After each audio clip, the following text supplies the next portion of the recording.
This is the part 2. So the prepared statement, and after that the result set. Result set rs is equal to null.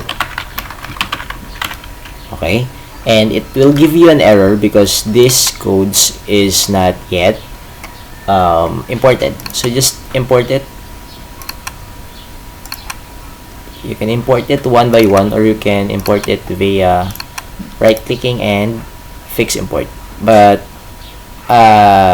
you can manually import it. Okay, and after that, it's giving us an error here. So driver manager. Okay, import it again. Okay, and it will fix the error. See, so in this string SQL, we are going to put our query. Okay, so the query is, okay, first you have to be very considerate of your database here. So this very store DB is the database that I am using here. Okay, so take note of that. And after that, you have to add the jar files, or the jar folder here in the libraries. So it's the connector. It's this two. Okay. Yes. And we have to put the query here in the string SQL. So the query is select all from TBL customer where so you have to consider if what column you're going to search. For example, you are going to search by name or by last name. You have to consider that. So in this tutorial, we're just going to search via first name. Okay, like, and that's it. So it's going to be like C, and then we have to put the wildcard here. So for example, that is our query.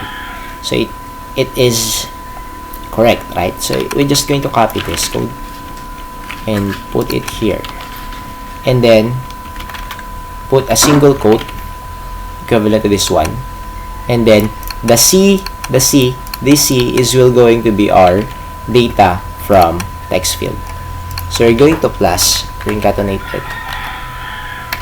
Sorry, first we have to put this, and then plus the data from this one. Sorry, put it between the two keys. Get text, and after that put a single quote. Sorry, a percent character here for the wildcard here, and a single quote for the last one. That is the code. Alright, and after that, when we get the data, we're going to put the data in our JList. For example, we're going to get the data here and put the data on our JList using this mode. Okay, mode dot add element. Okay, so the element, for example, we're going to show the first name. We're going to get all of the data from our database. So get string f underscore name. So let's try it. So for example, we have inserted C here. If we insert C, all of this custom and scene B and scene D will appear supposedly. Okay, so let's see C, and it is appearing, and I guess that's good, but it is stuck. Okay, all of the data from previously search is showing here, and it gives many results because it is stacking. Okay, stacking itself. So we don't want that. We need to clear the element before adding another element. So mode dot remove all elements. Okay. Okay. Okay. And let's see again if it's the correct. C. Yes. A, B, E. Okay, that's good. That's good. It's good. And you can also add the elements that you want to show.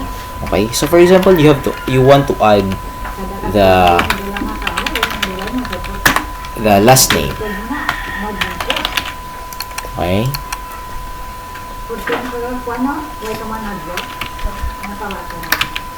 Nice. So it's showing us. It needs space in the middle. So just concatenate the space here.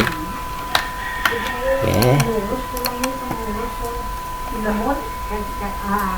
And then it's showing us a good complete autocomplete search field. But it is not really functioning because we can click the data.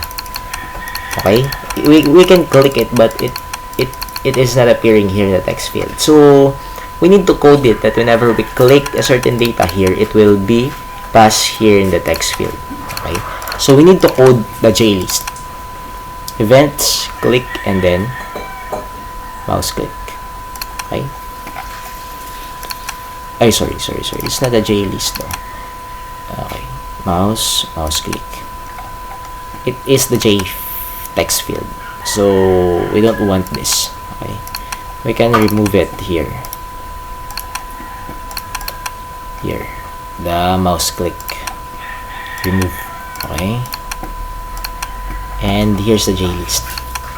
Now we need to get the data from our JList and appear here in the J text field. So we get the J text field here, and then set text, and then the text will be from our JList get selected value.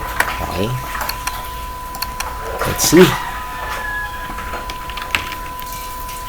So it's when we click, yes, it's showing us the selected value when we click it. But after we click a certain value here in the JList, we need this component to disappear. So we're going to code again the component. Sorry, it's not a component but a pop-up menu. I'm very clumsy. Set visible to false. And then let's try it again. Hindi maganda. Yeah. Cause yes, it's good.